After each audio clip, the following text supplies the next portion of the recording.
Hello दोस्तों, नमस्कार। स्वागत है आपका हमारे YouTube channel Uttarakhand GK very easy tricks में। और आज की इस वीडियो में हम उत्तराखंड का समग्र राजनीतिक इतिहास डॉक्टर अजय सिंह रावत जी की पुस्तक से one liner question series part 4 के बारे में बात करने वाले हैं। इससे पहले मैं दोस्तों 3 पार्ट्स आपको इसके ऊपर दे चुका हूं और आज हमारा ये चौथा पार्ट रहेगा, जो कि आपके आने वाले सभी एग्जाम्स के लिए बहुत महत्वपूर्ण। अगर आपने इससे पहले के 3 पार्ट्स नहीं देखे हैं तो आप उन्हें भी देख लीजिएगा और आगे वाले पार्ट्स को भी दोस्तों आप कंटिन्यू देखते रहिएगा। तो ये सीरीज हम क्वेश्चन फॉर्मेट में चला रहे हैं।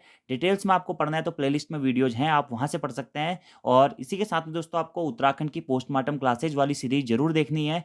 मैंने वहाँ पर जो फैक्ट बताए हुए हैं, वो फैक्ट मैं यहाँ पर आपको कम बताने की कोशिश करूँगा और कुछ फैक्ट मैं आपको आज की वीडियो में क्वेश्चंस के माध्यम से बताऊँगा और कुछ फैक्ट मैं आपको दोस्तों आज की वीडियो में सिर्फ रिटन फॉर्म में बताऊँगा, यानी कि आपको सुनना है और नोट करना चाहते हैं तो कर सकते हैं।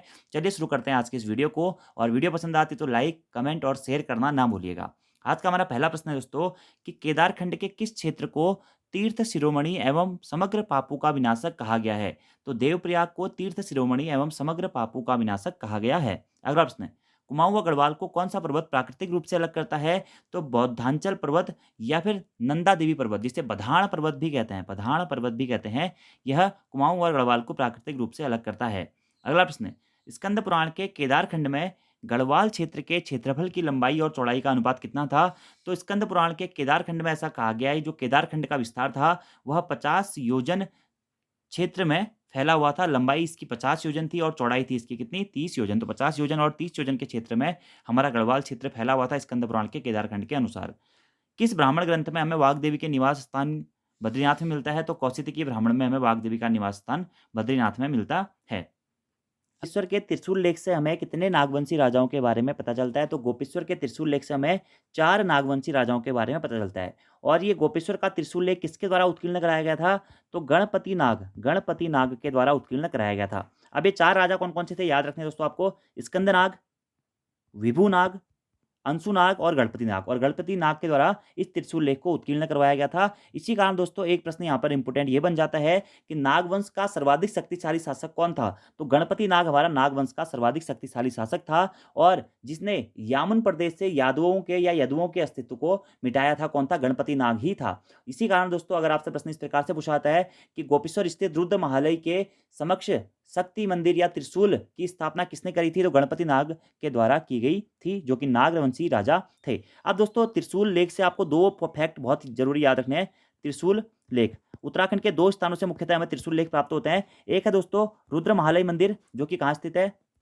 गोपेश्वर में स्थित है, या रुद्र शिव मंदिर जो कि गोपेश्वर में स्थित है। और दूसरा है दोस्तों बाड़ाहाट। दूसरा क्या है? बाड़ाहाट मंदिर। अब देखिए, अगर आपसे पूछा जाता है कि गोपेश्वर स्थित जो त्रिशूल लेख है, वहां से हमें किस किस के बारे में जानकारी मिलती है?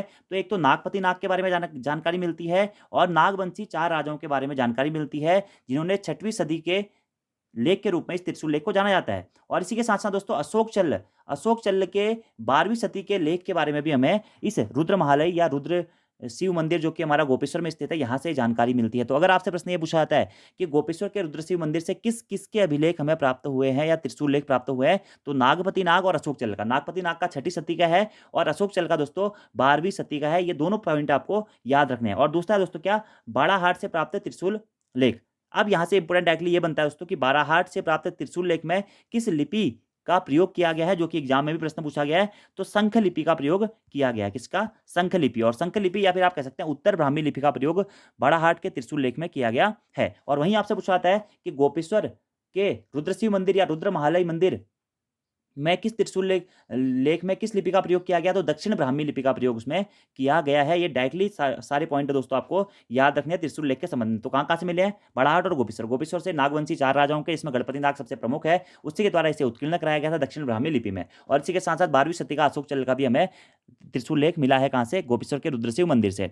बाड़ाहाट त्रिशूल लेख क्यों प्रसिद्ध है? शंख लिपि के कारण काफी प्रसिद्ध माना जाता है बाड़ाहाट त्रिशूल लेख। और शंख लिपि या हम कह सकते हैं दोस्तों उससे क्या, उत्तर ब्राह्मी लिपि में बाड़ाहाट जो त्रिशूल लेख है उसे खुदवाया गया है। ये दोनों ही पॉइंट दोस्तों आपको याद रखने हैं एग्जाम्स के पॉइंट ऑफ व्यू से। और त्रिशूल लेख उत्तराखंड में कहाँ कहाँ से मिले हैं? तो त्रिशूल लेख उत्तराखंड में गोपेश्वर और बाड़ाहाट से मिले हैं। सारे पॉइंट दोस्तों मैंने आपको यहाँ पे करा दिए हैं। अगला प्रश्न है, ईश्वरा के लाखा मंडल के प्रशस्ति लेख में हमें कितने राजाओं के बारे में पता चलता है? तो ईश्वरा के लाखा मंडल के प्रशस्ति लेख में हमें 11 पीढ़ी के 12 राजाओं के बारे में पता चलता है। क्या? 11 पीढ़ी के 12 राजाओं के बारे में पता चलता है। अब देखिए, आप लोगों को पता होगा दोस्तों कि लाखा मंडल कहाँ पड़ता है हमारा? देहरादून जनपद में स्थित है और जौनसार बावर में स्थित है। तो यहाँ से हमें राजकुमारी ईश्वरा का एक अभिलेख या शिलालेख मिला है, जिसके अकॉर्डिंग हम ये कहते हैं कि यमुना उपत्यका में यदुओं का या यादवों का राज्य था। अगर आपसे प्रश्न ये बनता है दोस्तों कि किसके अनुसार यमुना उपत्यका में यादवों का राज्य था या यदुओं का राज्य था, तो राजकुमारी ईश्वरा के अभिलेख के अनुसार यमुना उपत्यका में यादवों का राज्य था। ये हमें लाखामंडल रानी ईश्वरा के शिलालेख से ही पता चलता है। ठीक है, तो वही प्रश्न है कि ईश्वरा के लाखामंडल की प्रशस्ति लेख से हमें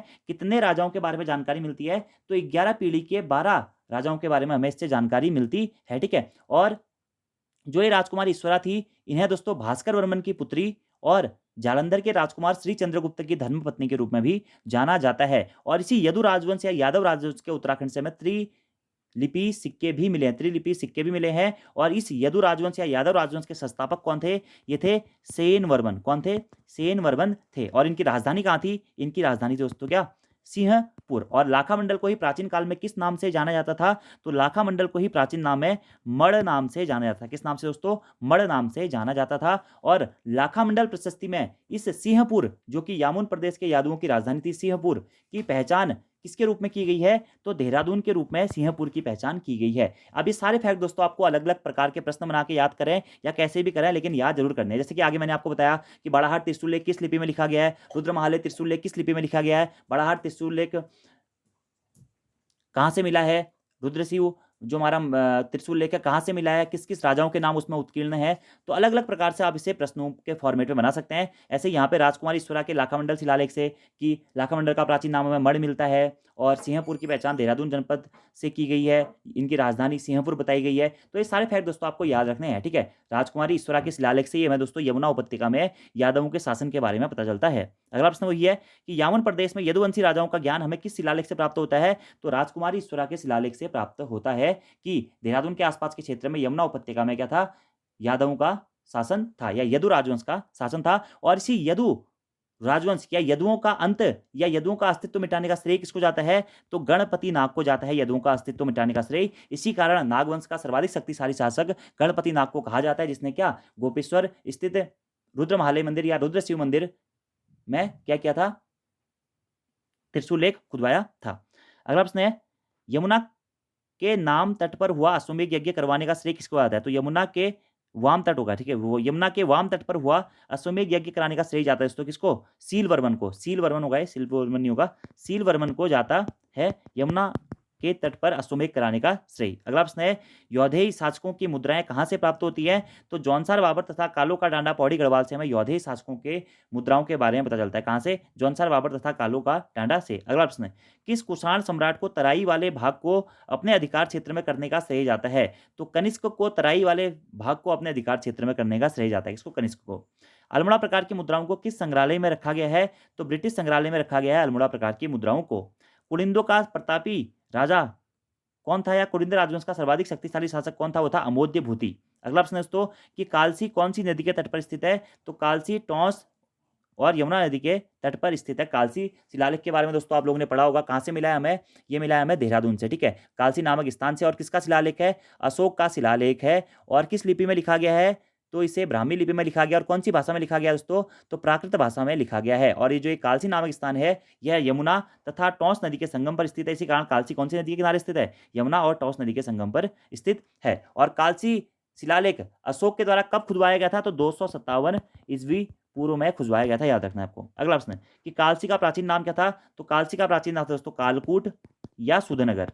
कालकूट या सुधनगर हमारा क्या था? कालसी का प्राचीन नाम था। अगला प्रश्न है, सम्राट अशोक का शिलालेख किस स्थान से प्राप्त हुआ है? कालसी से प्राप्त हुआ है 257 ईस्वी पूर्व का। और कालसी शिलालेख किस भाषा में लिखा गया दोस्तों? ये प्रश्न भी बनता है। तो प्राकृत भाषा में लिखा गया। किस लिपि में लिखा गया दोस्तों?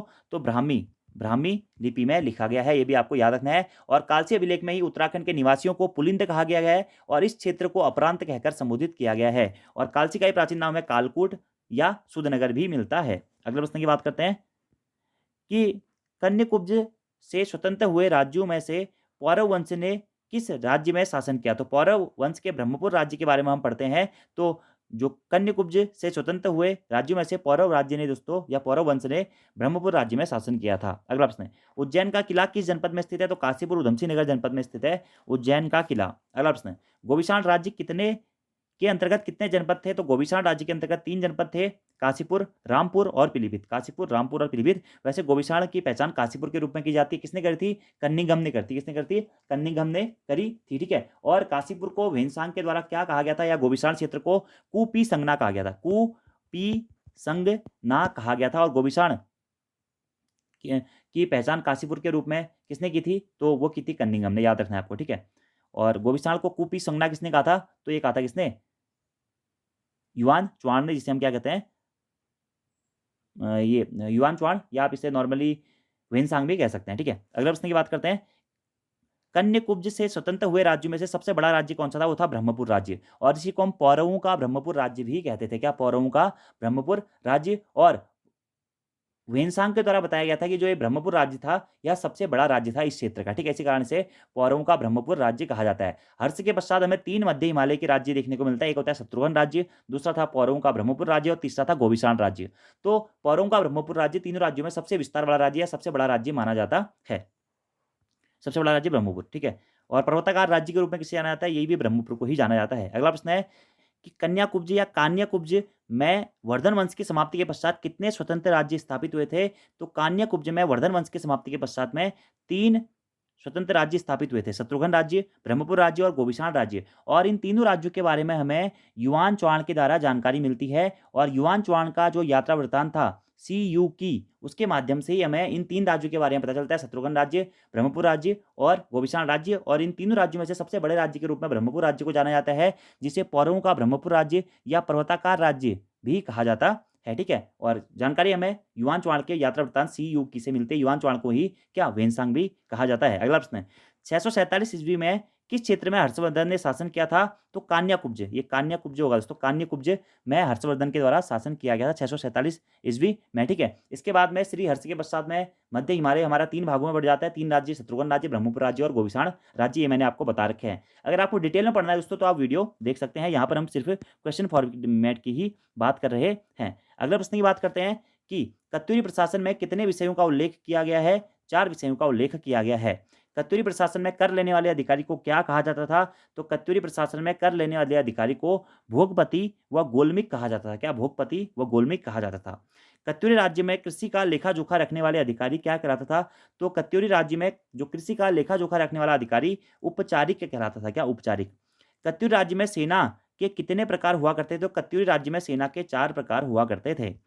कत्यूरी वंश में सबसे प्रतापी राजा कौन हुआ था? तो ललित सूर्यदेव।